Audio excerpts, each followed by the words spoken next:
I have three boys, and I say that I ask them since they were little, what do you want to be when you grow up? And none of them have ever said they want to grow up to be a great patient. Uh-huh. Hi, I'm Caitlin, And I'm Clarinda, and this is Not Just Patients.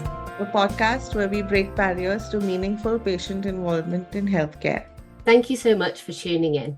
Today's guest is Dr. Victor Montori, who is going to speak to us about shared decision-making in clinical practice. Victor M. Montori, MD, is the Robert H. and Susan M. Ribold Professor of Medicine at Mayo Clinic.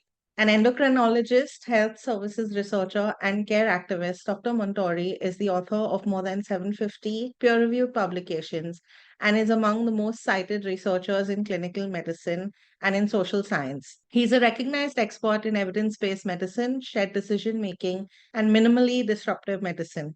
He works in Rochester, Minnesota at Mayo Clinic's KER unit to advance person-centered care for patients with diabetes and other chronic conditions. He is the author of the book Why We Revolt and is leading a patient revolution for careful and kind care for all. Victor, it's so great to have you here with us. Thank you for joining us today. Yeah, thanks, Clarinda and Caitlin, for having me. It's a real pleasure to be here. So, just even as I was reading out your bio, I feel like there are so many exciting things there. And while we're here to talk about shared decision making, I'm sure we're going to touch upon different aspects of your work, one way or the other. So, to begin with, shared decision making is, this buzz phrase that's bandied around quite a bit, especially in the industry. But I would think that it's a fairly new or unrecognized concept for patients. So maybe you could begin by just defining it and talking about the value that you think it can add. Sure. I think we can start by saying that the core purpose of healthcare is care, Mhm. right? Is to care for people. And if you're sick, if you have a chronic condition, you want to come to healthcare, not because it's fun, entertaining, or because you have nothing else to do, but because you are seeking care. Mhm. And care is a practice or a disposition in which people come together where somebody is in a situation of need and the other person is able to notice that and then chooses to take responsibility for responding to that situation. Mhm. Now, what do we respond with? We have science in medicine that helps clinicians figure out what of the things that we can do on average does more good than harm. But that's not enough. We also have and are able to mobilize on a good day compassion and understand the emotional components of this situation. Once again, that's not enough. I mean, it goes a long way, but it's not enough. And so, what we need to do is not only recognize those emotional components, not only respond to that biology of the situation that the patient brings, but as clinicians, we also have to recognize what makes this person particular. What is the biography of this person? Where are they coming from? How is life and disease and treatment interacting today? And what are their goals and priorities for the future? Mhm. It's in understanding all these things that then we can make plans of care. Now, physicians traditionally have made plans of care for the patient Right. and then provided or mobilized care to the patient as the patient lay in bed, in the hospital, Mhm. and things were done on to her. In today's world where most people live with chronic conditions requiring care and they're not in the hospital, and most of the treatments have to be implemented by patients in their lives and then weaved in with the other things going on in their lives, to author those plans of care for the patient without the patient runs the risk that that plan of care will not be pertinent, will not be adequate, will not be desirable, and will not be feasibly integrated into the patient's life. Right. So to make sure that the plans of care are likely to respond well to the situation, the problematic situation of the patient, we must co-create those plans of care with each person. And that process of caring with, not unto, not for, but with the patient, that process of care in which we co-create plans of care that make intellectual sense, emotional sense, and practical sense, we call those conversations shared decision making. Right. That's fantastic. And I think it resonates with Clarinda and I as well. We both live with a chronic condition. And actually, it touches really nicely on the name of this podcast, right? Not just patients. It's about viewing people not as patients with just a disease and a medical record, but as a holistic person. We don't identify as patients. We're people's friends, we're people's partners, we're people's family. We have careers, all that do impact our healthcare, even if it's not on our medical record. So I think what you've just said there really matches with that from a patient's perspective. The medical care has to fit into our lives, not the other way around. Yeah, and it's fascinating how often clinicians, which is the term that I use for anybody with the privilege of being next to the patient for care, so it could be a nurse, a pharmacist, a therapist, a physician. It's amazing how often as clinicians, we take what happens every day in our professional lives as if it was the most important thing that happens in the patient's life. I usually tell this as a joke in all my presentations. I have 3 boys, and I say that I ask them since they were little, what do you want to be when you grow up? And none of them have ever said they want to grow up to be a great patient. And I think that just tells us very clearly that patients have other goals, they have other dreams, they have other ideas about what their life needs to be about. And being a great patient doesn't define your life. It's just one of those things that you do along the ways of actually realizing yourself and achieving flourishment. And so that process of understanding that healthcare has to fit in the life of people, that we have to be respectful of the limited time, energy, and attention that you can dedicate to tasks of accessing care, participating in care activities, and enacting self-care tasks, that limited time, energy, and attention that you have, we need to respect that tremendously, because we know you'd rather be doing something else with that time, with that energy, and with that attention, something that perhaps gives more meaning to your life. I speak about careful and kind care, and careful care is that care for you, not for people like you, that is based on the best available science, but not only that. But we also talk about kind care, and the kindness that I'm talking about is this kindness, is the notion of respecting deeply the fact that people are not living to be great patients. Thanks, Victor. I think that, like Caitlin said, it resonates a lot. And I think that we've been exposed to a lot of doctors in our lifetime. And I don't think that this is a common way of thinking, really. I don't think that a lot of clinicians put the patient front and center. And there is a sense of, I'm sorry, this is the protocol. If you choose not to follow it, then that's up to you. And I can't do anything for you there. And I just thought about that right now while you were speaking. Yeah, protocols are a fascinating challenge for us because they keep you safe. They prevent you from getting somebody who's jazzing with medical therapies and, oh, I'll do it this way today, because I feel like it. It really prevents you from getting this sort of willy-nilly variability in care. But that matters a lot when there's a right answer. And oftentimes for chronic disease, there's no right answer. So the protocol keeps you safe. It keeps the clinician sort of safe as well, because the protocol, if it's there, is because, everybody agrees it's probably the best thing to do for patients like you. Right. But instead of thinking of the protocol as the ceiling performance, that's the best we can do, we should be thinking of the protocol as the floor performance. That's the minimum. That's the starting point. Now, from here, we can personalize, we can individualize, we can create some variability that is not because we're sloppy, but because we're crafty. And we're crafty together in shared decision making. Yeah, I totally agree. And I think what's interesting about the protocols as well sometimes is that they appear very strict, like this is the clinical recommendation. And because that doesn't always take into account people's lifestyle choices, that's a really important point where shared decision making can come in to come up with some sort of compromise. And let me just share an example of what I mean by that. So there was a period of time in my life where I had a really, really high treatment burden. I was taking pills, I was taking nebulizers, I was doing airway clearance. And I went to university and suddenly I had to deal with that burden myself. and living without my parents for the first time and making new friends and having fun and doing my academic studies. And a lot of my treatment was deprioritized, it fell away.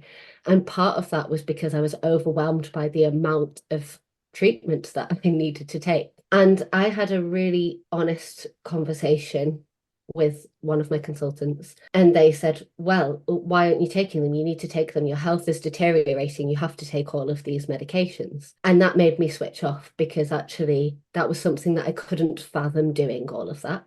I saw a different consultant a few months later when I'd become ill, and they said, okay, what can you manage?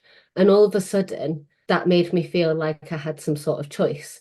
And then I had a conversation with them and I said, of all these things, I can't do all of them. What should I prioritize? And of course, that isn't what is recommended. It wasn't the best thing for my health. But in terms of my whole life, it created balance between me living and me being healthy and the treatment burden altogether. And it was creating a compromise. And that meant that, no, I wasn't as healthy as if I'd have taken everything, but it was much better than that situation where I was overwhelmed and didn't take anything at all. And that can improve health outcomes, but it also improves my quality of life as well. So they all work together, and finding that compromise was really helpful to me and to my health as well. So it was a win-win situation for everyone. Yeah, it is interesting that you mentioned the word compromise, because it would suggest that the process of shared decision making in that particular case required negotiating positions that perhaps started as in conflict. Mhm. And that is, in fact, one of the ways in which shared decision making plays out. It is a negotiation between positions in conflict, but it's not the only way. There are three other ways in which shared decision making can play out. One, the most popular, if I may, but not necessarily the most commonly practiced, but the most popular if you go read about shared decision making, is the notion that we'll be discussing the pros and cons of available alternatives, the benefits and the harms, and then figure out which of the available treatments fits with what you prefer in your life. And that, for some people, that feels like choosing off a menu in a restaurant, which is, when you're sick, there's nothing, what would you want? I don't want any of these things, right? I don't want to be sick. I don't want to be taking treatment. Nobody wants anything of these things. So this notion of patients as consumers bothers me, because it assumes that there is some degree of pleasure and choice. If I had to choose something, I choose not to be sick. If I had to choose something, I choose not to take treatments, right? So this idea of choosing and of being a consumer, it doesn't ring sincere to me. Yeah. But it's one of the most common ways. The conflict one is another one. A third one is problem solving. I'm a diabetes doctor, and so that's the one that's most common. It sounds a lot also like what you described, which is, okay, you have some problems with doing everything. What might we do with this treatment to try to do most of the things that will have the most benefit, or that will be most tolerable, or that will be most feasible, and we leave behind some of those things that perhaps are not as helpful or not as feasible at this time. Absolutely. So that problem-solving mode is not about choosing A or B. It's really about figuring out, what do we try next? And then trying it on like a piece of clothing, trying it on to see if it fits. And if it doesn't fit, coming back. So having the relationship to come back without feeling that either your ego or your doctor's ego is going to be at risk,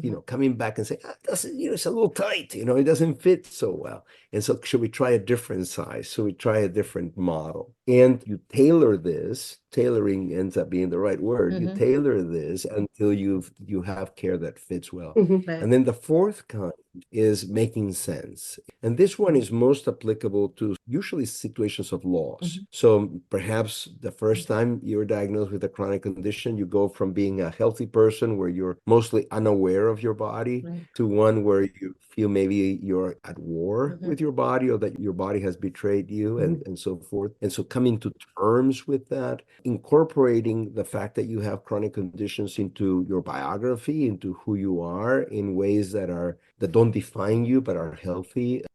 Or at the end of life, when you get a chance, if we do this right in healthcare, you get a chance to write the last page of the history of your life with your own handwriting. And so these are all instances of shared decision making, of patients and clinicians having conversations, working out together what to do, but they're not necessarily choice, but it could be a combination or one or the other. And so being able to flexibly dance until we find the right way of making this decision right now together is another feature of shared decision making. Mhm. I love the tailoring analogy. And I mean, we use the word tailored so often, but I don't think that it's used enough in healthcare. And like I said, I've not come across too many clinicians like you. So I'd love to understand what led you here and what spurred your motivation to pursue shared decision making in such a strong way. Well, so I started from evidence-based medicine. I'm from Peru originally, and I trained in medical school in Peru. And it was a very challenging time in Peru, very limited resources, a lot of violence. I was studying medicine, reading the textbooks from developed countries where there was all these treatments and tests that you could do. And I looked around and we couldn't do those tests. We couldn't do those treatments, at least not at the level that were described as appropriate. And so you constantly had to be creative and figure out how you advance the patient's situation with what you had. Patient's still very much an object that we worked on to rather than a partner. I saw very, very few instances of partnership because most of my training, frankly, was in the hospital with patients who were very, very sick. And there was limited opportunity for engagement. My interest at the time was end of life discussions. So even within that context, I was able to gravitate towards difficult conversations. When I came to the United States to get further training, the one thing that I really wanted to do is figure out how to read that medical literature that was pushing all these tests and treatments and really understand what I should believe and how confident I should be about what I was reading. So I got into evidence-based medicine, which at the time allowed me to gain a lot of confidence about reading the literature. The first principle of evidence-based medicine is that you have to look at the whole research base. You cannot look at the latest study. Right. The second principle is that not all the research is equally credible. And the third one is that the evidence alone never tells you what to do. You must incorporate the situation, values, and preferences of the patient. Right. And so in getting there, I go, how do you do that? And at the time, the main answer was you survey a bunch of patients and you figure out what they want, which then it didn't ring true to the patient in front of me. And so then I bumped into shared decision making in that way. Right. And Clarinda, to your point about being new, turns out that it's actually not. We found accounts of clinicians discussing shared decision making in the 1950s. The term became usable in the 80s in relation to ethics around research and informed consent. And it became practical, I think, in terms of clinical care starting in the mid-90s. So to that extent, it's fairly new. If you think about it, evidence-based medicine is from 91. The first articles about shared decision-making are around that time. So, early to mid-90s. Right. And so you can see how many clinicians that are now retiring probably got this when they were about 10 years into their practice. And how most of the clinicians currently joining clinical care would have now taken it as for granted that this was always this way. And if you cannot experience shared decision making and you still think is rare, I wouldn't blame the clinicians. What I sincerely would do is look at the system of care in which those clinicians are working. I put forward that in industrializing it, in treating people as if they are in a conveyor belt, in processing people rather than caring for them, we are limiting the possibility. We are inhibiting the conditions necessary for people to notice and respond, to work together, to have conversations, unhurried conversations that would lead to a process of shared decision making, and as an outcome of it, care that fits well. Yeah. So Caitlin has shared a little bit of her own experience with shared decision making, and I'll share mine. I have a background in science communication and I have neuromyelitis optica spectrum disorder. When I was first diagnosed, obviously there was limited literature, it was a rare disease, but being a science communicator, I took a stack of research papers to my doctor, and my neurologist completely dismissed it. He shrugged me off and said, basically, this is none of my business, and he knows what he's doing. And then I found another neurologist who turned out to be a lifesaver. I took that same stack of papers to him, and I'm not joking. He spent 3 hours with me. Wow. He was drawing stuff on the whiteboard, showing me my MRIs, taking each of my papers and explaining why not this treatment and why this treatment. But also, like you said, not just the evidence, but I live in India. So in India, this is what we've seen works better. And from a cost perspective, this is what I recommend. So basically, he considered how aggressive or conservative I wanted to be and all of those things. So I understand that marrying of evidence-based medicine and shared decision making as almost two sides of the same coin. And I love that. Of course, I don't think he could do this with every single patient. Certainly, I can't imagine how that's done. And that's something I'd love to talk about further. Well, it's terrifying for practicing clinicians to hear you, Clarinda, because if they get the sense that good shared decision making will take 3 hours, Mhm. not only will they never be finished on time, but also there will be a lot of patients very upset in the waiting room, waiting to see the clinician, That's true. and the staff will never be home on time.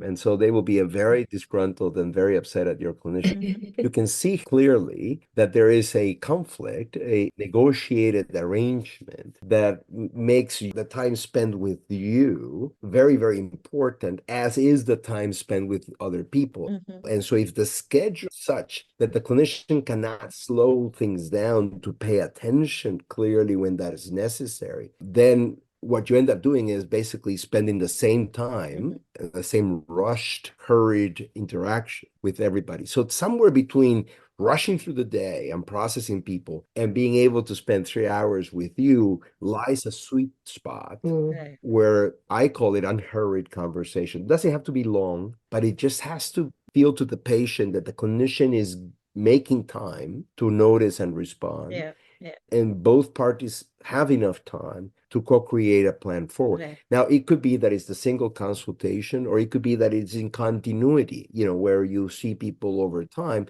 within the same relationship. But I think the biggest threat for shared decision making is a rushed processing type of encounter. Mhm. And the fact that you got the 3 hours, the other issue that brings up is the issue of equity, right? So to what extent is the privilege of the 3 hours something that could be shared broadly? And so how do we balance the need of the one versus the need of the many within the constrained resource? That creates another difficulty, another challenge. Mhm. Thankfully, shared decision making doesn't have to take 3 hours. Right. It can be done as a matter of care. And all of the studies have demonstrated that shared decision making doesn't add time Right. to clinical interaction. So thankfully, it's not a trade-off with time. Mhm. Yeah. We'll have to edit your story out, Clarinda, so that people don't get angry about it.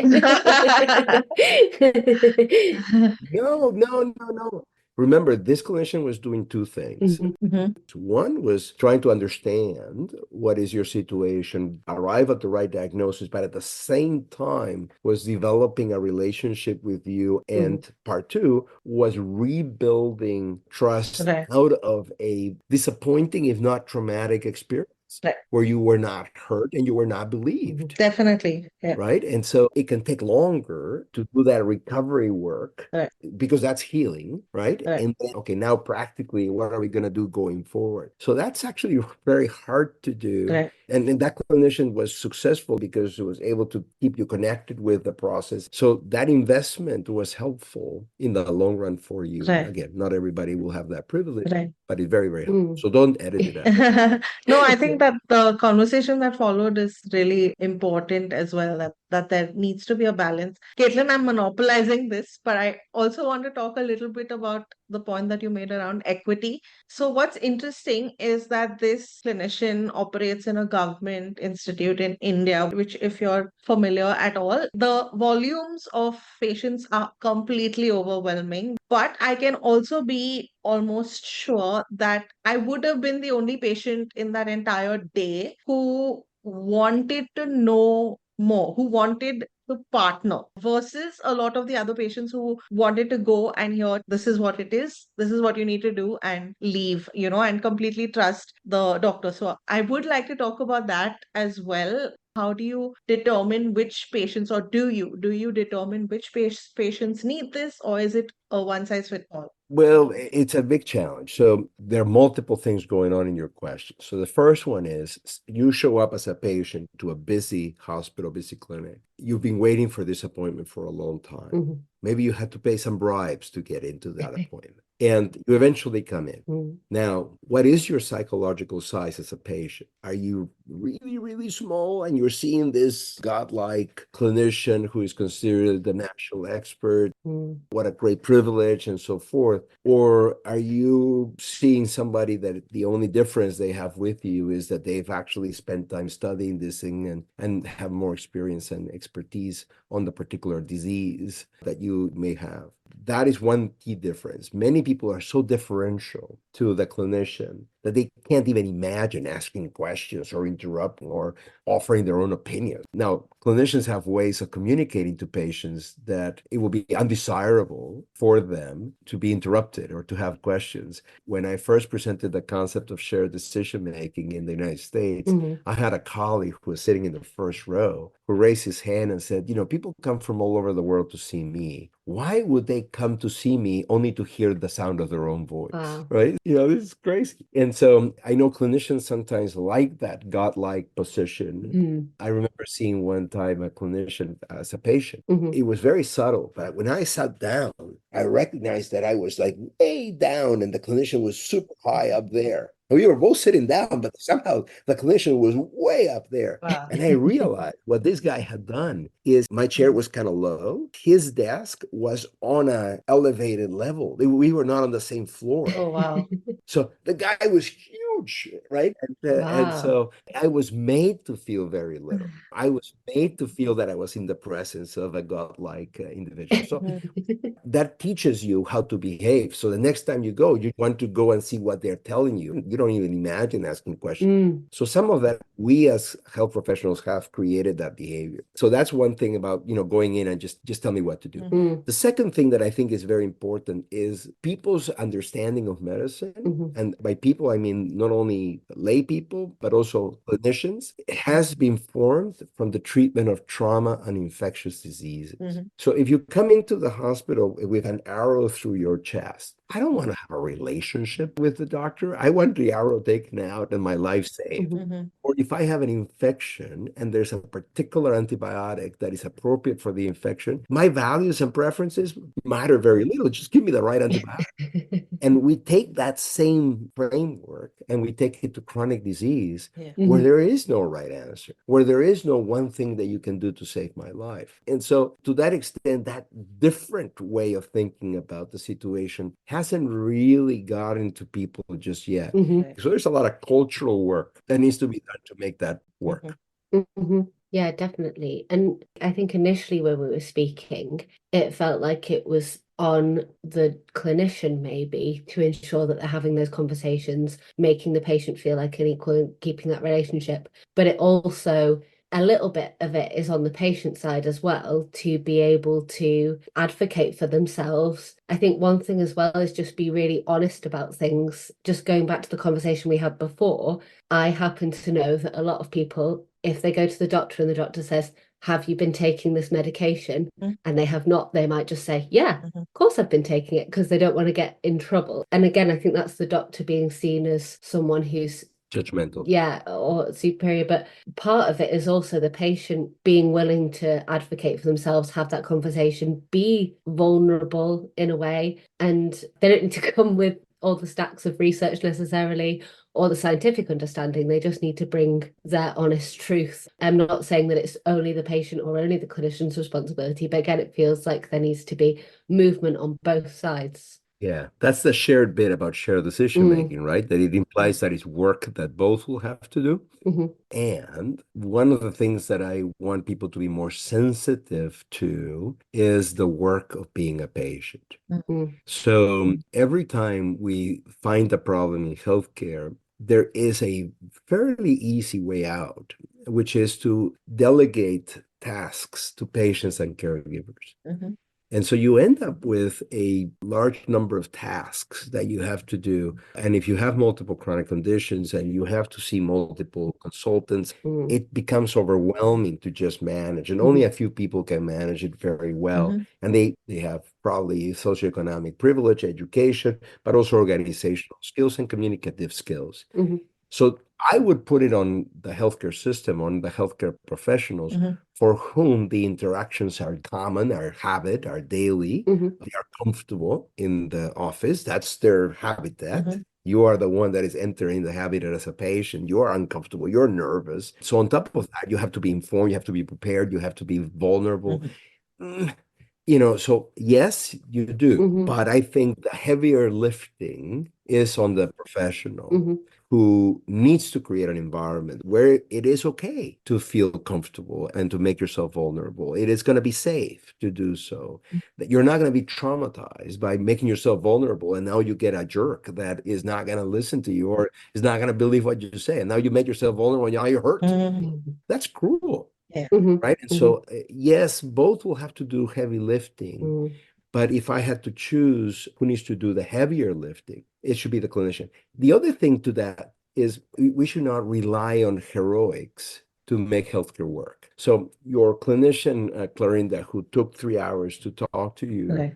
chose to run the risks associated with spending more time with you Mm-hmm. in relation to the other patients getting upset and the staff and so forth. That felt heroic, right? Right. But as we have discussed, potentially harmful to others who Right. had to then wait and so forth. The same thing with patients. I've been in conversation with patient advocates who say, well, patients have to demand that they get heard. They have to force the discussions that need to happen if the clinician is not ready to do. Yeah, but if we think that the way forward requires that sort of empowering of patients so they can come in and do war with their clinicians, Mm-hmm. then if the clinician is the enemy, who is going to care with them? Right. Right. And so to me, I rather look at opportunities for partnership than opportunities for assertion, Right. for empowerment, and so forth. Mm-hmm. Yeah, I totally agree with that because there are people, I think I can say like Clarinda and I, who will go in feeling like we can speak to our clinician and assert ourselves, but Right. everyone's a patient in some way, aren't they, at some point? And we're just not representative of everyone. But as you say, not every clinician is like that either. Mm-hmm. And it seems like a really important, and I'm going to say soft skill here, Mm-hmm. but where do people learn that skill? Are clinicians taught how to do that? Or is it just something that, like you said, there are clinicians who are good at it and there are clinicians who aren't, and that's it? Beautiful question, super complicated. So we can start from the beginning. Mm-hmm. Who chooses to be a clinician? Mm-hmm. So I have a theory that it really depends on the environment in which you grow up. So if in your environment, clinicians are people with a lot of power and money and so Mm-hmm. forth, and you'll get attracted to the lifestyle, the kind of person that gets attracted to that will be very different Mm. than if what you see as a clinician is someone who is warm and open and partnering and caring. Maybe I'll tell you a story. I heard once an interview of a policeman who was retiring. Mm-hmm. Mm-hmm. And this retiring policeman was being asked, how come there are not more policemen like you? You walk the streets, you know the community, you talk to the young people know you by your name, you know their name. Mm-hmm. How come we don't have more policemen like you? And now you're retiring. So, Mm-hmm. and the guy said, well, because the police department advertises careers and jobs in police work by showing the kids the SWAT car, the night goggles, the big rifle, anti-riot gear. Mm-hmm. So the people that are attracted to that Mm-hmm. are very different from the people that are going to stop on the corner and talk to kids, Mm-hmm. right? And so if you are a kind of shoot them first and then talk to them guy, to teach Mm-hmm. you to speak to somebody and to listen Mm. is a bigger act Mm. than if you take somebody who's personal and teach them the skill of shooting at a target. Mm-hmm. So I think he had a point. Mm-hmm. I think in healthcare, the more we elevate the technical aspects or the business aspects of healthcare, the more we're going to attract people who are going to be seduced by the possibility of fixing other people. And when your job is to fix other people, it's very annoying if the patient is getting in the way Mm-hmm. by not being compliant with the treatment and so forth. So that's part one, is Mm-hmm. who do we attract into careers of care? Mm-hmm. During the pandemic was the only time in my lifetime where the whole world Mm-hmm. actually decided to celebrate caregiving. Historically, caregiving has been set aside, Mm-hmm. Mm-hmm. is not being recognized, is not being rewarded, and is being allocated mostly to women, Mm-hmm. which is to me a marker of when society doesn't appreciate something, they just give it to women. Mm-hmm. Yeah. So that's the other part. How do we elevate care? What aspect of care we've elevated is cooking. Mm-hmm. So we have cooking shows, and we have chefs that are famous, and we have cooking books. And cooking is nothing other than just preparing food to care for other people. It's one of those forms of care that we've glamorized, that we've made sexy. But other forms of care we haven't. I mean, feeding someone is not the same. And so we need to elevate that, because then if it's wonderful, if everybody will want to be a carer, then you get a chance to select people who are actually good at it. Then the third thing is, when people have looked at medical students or nursing students when they first come in, their level of compassion and empathy is pretty high. So even I've been arguing that selection might be a problem. Historically, the people that have showed up with the right heart. And then we focus our attention in training them on their brain. And in doing that, by leaving behind the heart, by the time they start getting into patient care, they want to excel at the technical aspects that they just invested so much in learning, leaving behind what you're calling those soft skills they actually had when they showed up, but they were not tested on it. They were not rewarded on it. And so by the time they are ready to go out into the world to care for other people, they think that the most important asset they bring is their know-how, their expertise. Right. And by devaluing the compassionate and empathic approaches to communication and to interaction and to care, by devaluing care itself, then we end up with this technically correct people who you will never have a beer with. So it's not just a matter of, can we train people to do this or not? I think it's much more complicated than that. Right. I think that's a fascinating perspective. And you've mentioned a few times the role of the system. And I think that ties into your book. And I'd love to talk about that a little bit. You called for a patient revolution in your book, Why We Revolt. So we'd love to understand what you mean, what needs to change, who are the drivers of these changes, what are the different roles stakeholders play.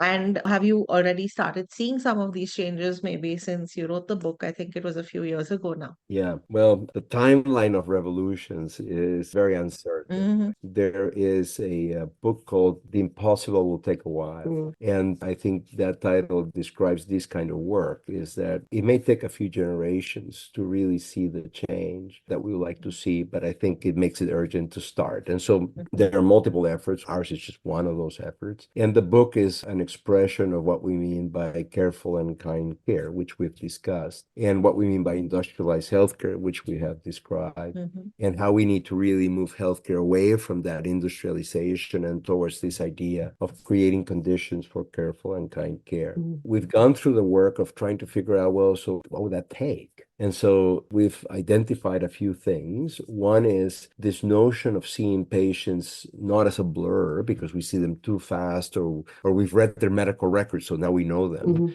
but rather see people and appreciate people in high definition. The notion we need unhurried conversations to be able to notice and respond with people and respond to their situation in ways that are consistent with their values and preferences and feasible in their lives. And another one is to notice the burden of treatment for patients and work to make healthcare easier, simpler, more accessible, less challenging, not only in terms of accessing and participating in healthcare, but also in implementing the plans of care in people's daily lives and reducing the burden of treatment. We call that minimally disruptive care. And then finally, eradicating cruelty. Cruelty in healthcare, as we discussed briefly, appears when the system or the people in the system are indifferent to the suffering and challenges of the patients that come. So if you go to a hospital in Peru or in India and you see people on a long line queuing to get care, to me, that is a picture that says this place doesn't really care about these people and is indifferent to their suffering.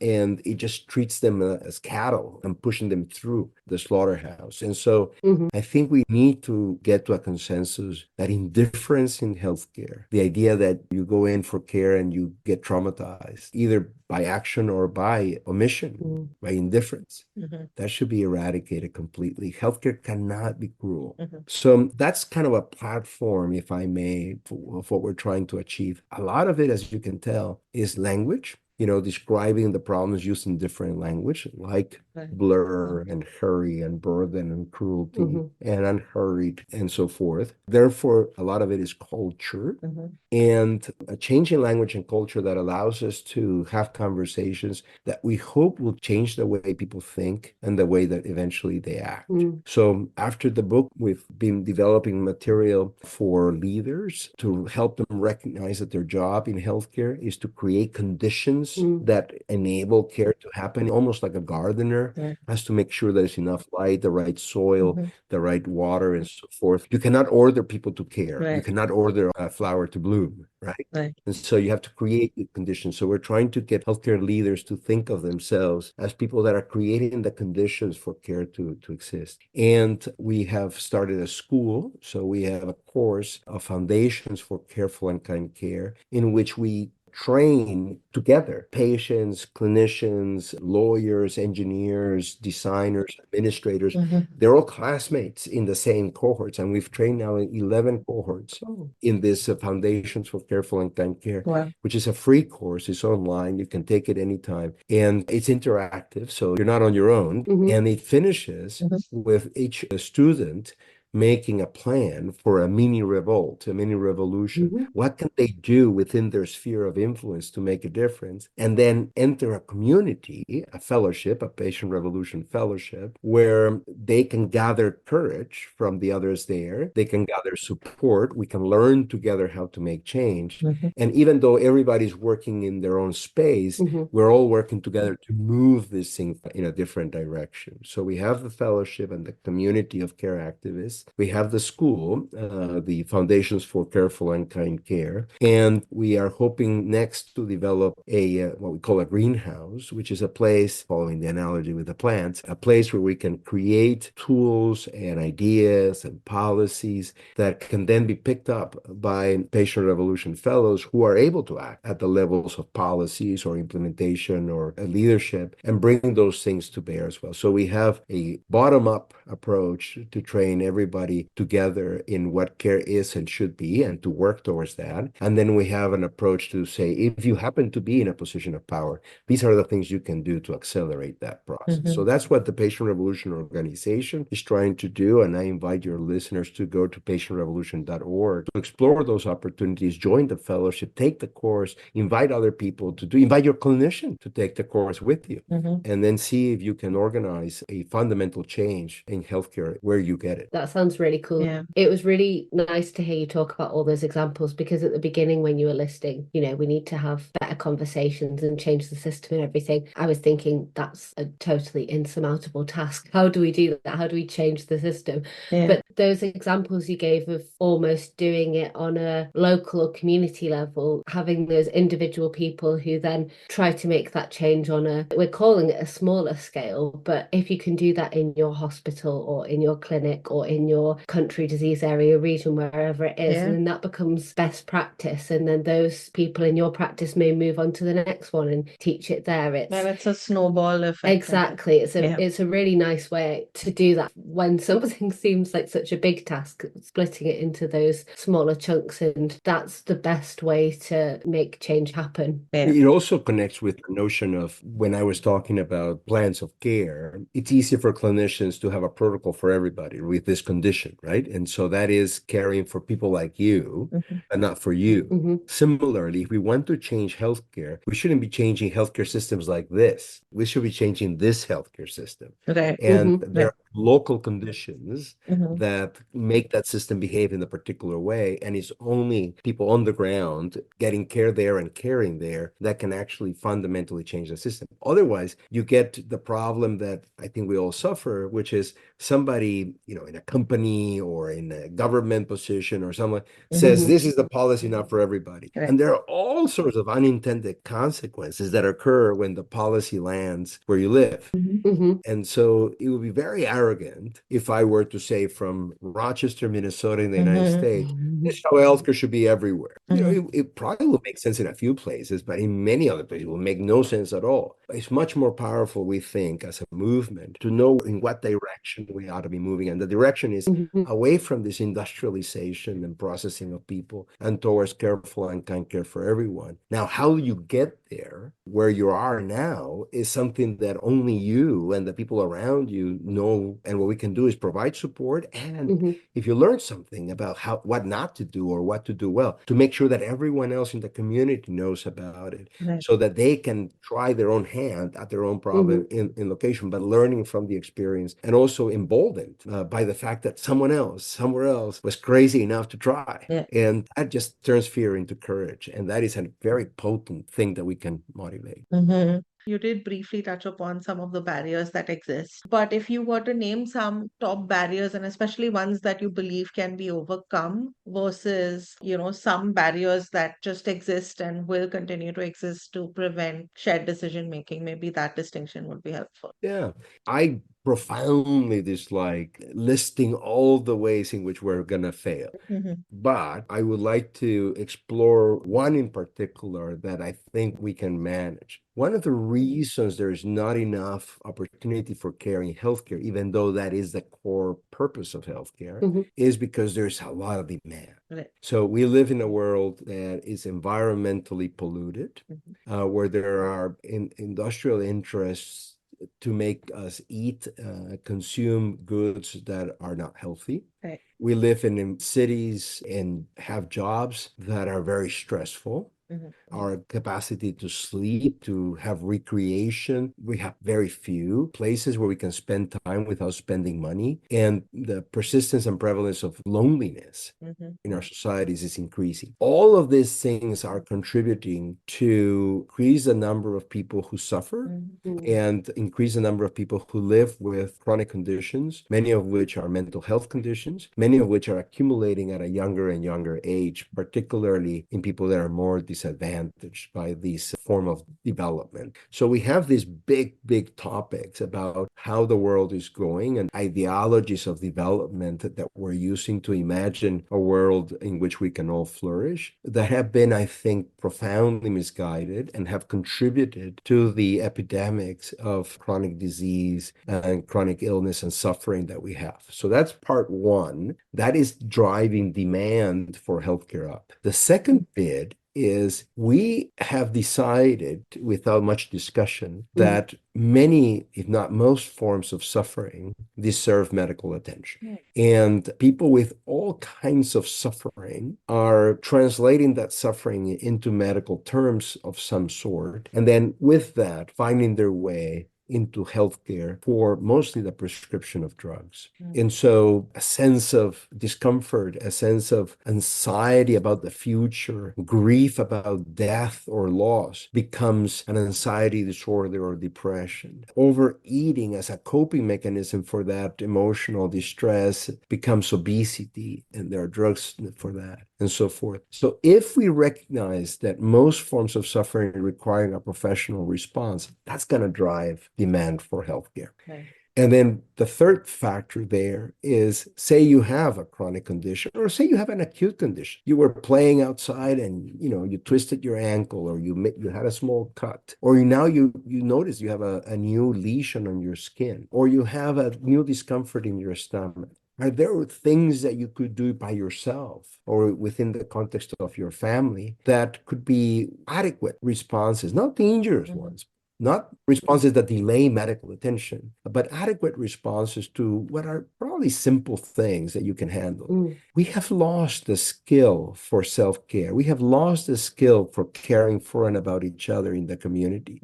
So a world that is adverse to a healthy living, a world in which most forms of suffering deserve a professional response, and a world in which people have very limited, if any, caring skills, is a world in which healthcare demand is always going to be on the rise.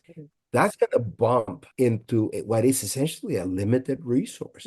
There are not enough doctors, not enough nurses, not enough clinics, not enough hospitals. There will never be enough if everyone is a patient.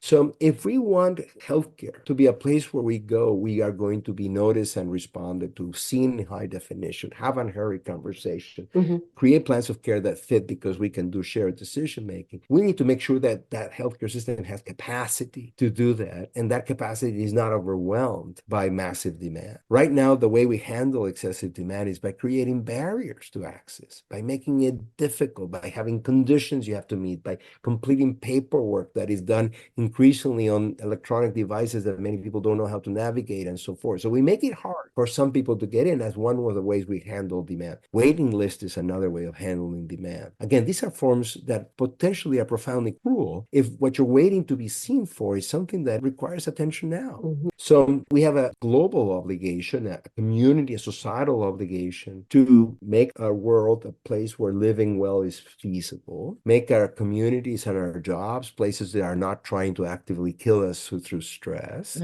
to ensure that we teach and learn caring skills from young age, and we elevate and we celebrate caring. We give awards to the most caring person, the more skilled caring people, and recognize that suffering is a part of life. And then we have to develop responses to suffering that don't not always demand professional assistance. So if we think about that part of the equation, I think without solving that, or at least addressing it and mitigating a little bit of its effects on the healthcare system, it's always going to be hard to make the healthcare system more responsive to the needs of patients and clinicians to have the conditions to care. That is, I think, a really important task that we need to address as a society, as a community. Right. Yeah, I totally agree. But then I've come back to the thought again, which is changing society, a massive ask. And I think a couple of those issues are maybe more easy to solve than others. With regards to self-care, there's a huge educational effort that potentially could be made, especially now. I don't know about you, but anytime I have a medical anything, Dr. Google's on hand, or through a GP, I can get an answer relatively quickly so that I can get care at home rather than having to go to a hospital or go to a medical centre. So that's one angle where I could see that maybe something could be done on, again, maybe a smaller level, about not just teaching people CPR, but teaching people how to deal with a cut or say a lesion or something. But the other pieces that you mentioned seem a lot harder to grasp and overcome. And how would we do that? I know the task feels huge. I think it is the right size. I think it will be irresponsible to make it artificially small. At the same time, gosh, it gives us something to do that is amazing, right? And you might say, well, but that's a utopia, right? That's not a place we can visit anytime soon. But I like to tell the story of a film student that asked a film director, why we need utopias. And the film director said, well, the utopias are like the horizon. You take 2 steps forward and the horizon takes 2 steps back, and you take 10 steps forward and the horizon takes 10 steps back. So why do we need utopias? So that you keep moving. Yeah, I think if we can just go in the direction of, okay, how do we become a more caring community? How do we make sure that we attend to each other's suffering better, and so forth? That's going to be a good development, whether or not it achieves the maximum level of performance possible.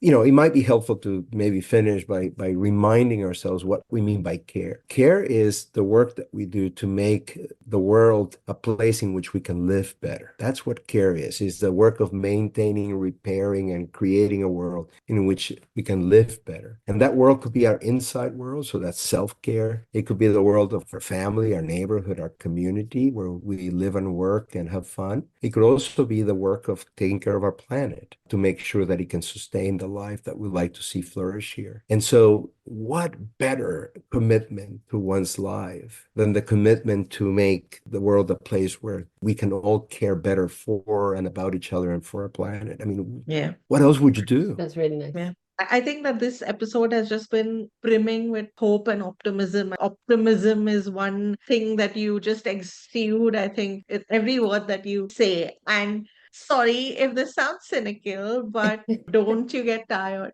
Yeah, so there is a difference between being an optimist, which I am not, Mhm. and being a hopeful person, which I am. Mm. And yes, it's very frustrating to not see change be instantaneous. But again, one of the things I do is I read a lot about movements. I read a lot about what has created change in the world. And it's always been the work of hundreds or thousands of people whose names we don't know. We only hear about the big names, the people that are larger than life, that made a big difference. But usually that's actually a story that we are told to inhibit us from actually participating in change because we look at ourselves in the mirror and we're like, well, I'm not anything like those people, right? So what am I going to be able to do? But that's a story that we're told to preserve the situations as it is. Only great people change the world. But if you look carefully, we know about them and they were able to achieve things because they were the spokesperson, they were the visible face of a large movement that had been working for years or decades before the event that is considered the change moment happened. So it's almost a universal rule that movements are created by completely anonymous people working together for long periods of time until something happens. And that something that happens is often occurring at an unpredictable time. And so what you have to do is just keep working until that moment occurs. And the difference between optimism and hope, I think, is important. An optimistic person thinks that the world is going to be better no matter what we do. A pessimistic person thinks that the world is going to hell no matter what we do. Mhm. I think a hopeful person thinks that if we do something today, there is a chance, perhaps small, but a chance that things might be better.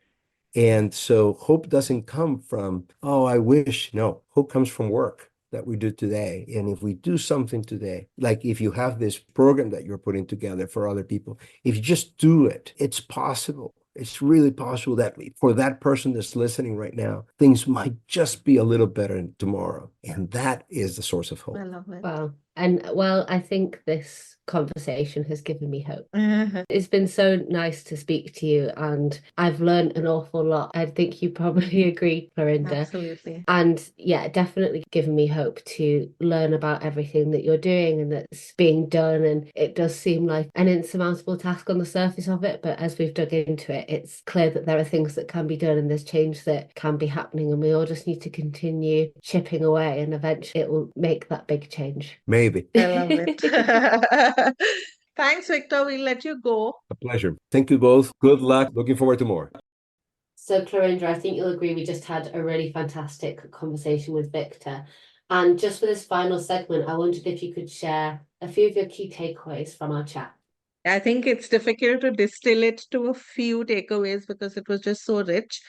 But one of the interesting fun facts you could say for me was that our understanding of how medicine should work is based on cases of trauma or infectious diseases where there's just one solution. Mhm. But that's not the case for chronic diseases. And chronic disease patients really need shared decision making because it's very important that any treatment plan fits within their lifestyle and considers their values and preferences. Yeah, I agree. And I think one thing that struck me was that this is really important, and I've heard this time and time again, doctors don't necessarily have time to implement shared decision making. All of our healthcare systems are stretched and they're really low on time and resource. And from what Victor said, actually, it's not about needing more time to have more conversations and more discussion. It's more about the process and how you have those conversations you're already having and changing it to make sure that the patient is able to understand and have input. So it doesn't necessarily need to take more time to implement shared decision making in your practice. I think that was one thing that really struck me as something that is a misconception that's maybe preventing shared decision making at the moment. Yeah, that's definitely a barrier from the doctor's perspective, I think. One big barrier from the patient's perspective is this perception of the doctor being a godlike figure and patients questioning their place in even asking questions or showing up as intellectual people who can contribute to this discussion because they're just there to take advice or recommendations from an expert. that's a big barrier that we really need to overcome. Yeah, and that hits a little bit on maybe some of the health inequalities that can come through based on whether people feel comfortable to have that conversation with their doctors as well. And that touches on health literacy as well, which I know we've spoken about a lot in several of our episodes. But not to just end on a negative note, I think one thing that was really encouraging to me is that when we were having this conversation, I was concerned that it feels like what's needed is a huge cultural and societal shift to change essentially how healthcare has been running for hundreds of years. And I think what really made me feel a bit more hopeful is that rather than aiming to change the whole of society, there are things that people can do in their own communities, in their own practices, to make those step and start changing things at a local level. And then those best practices can sort of propagate as people move to different centres, as people learn, as people provide case studies, as people teach more junior clinicians and share experiences. That's something that, although it's not changing the world overnight, hopefully those slow bits of progress in your local area can then result in a societal shift over a number of years. Right. And let's not forget that he spoke about the timeline of a revolution, which is decades. And it's usually the small unseen people that are the building blocks to that. And I think each of us can be one of those small change makers in our own space. Yeah, absolutely. And we're not starting now. It's already happening. It's already moving. So let's just keep trying and hope that it snowballs. Yeah. Thanks so much for listening. This has been Not Just Patients with our guest, Dr. Victor Montori, and your hosts, Caitlin Rich and Clarinda Sareja.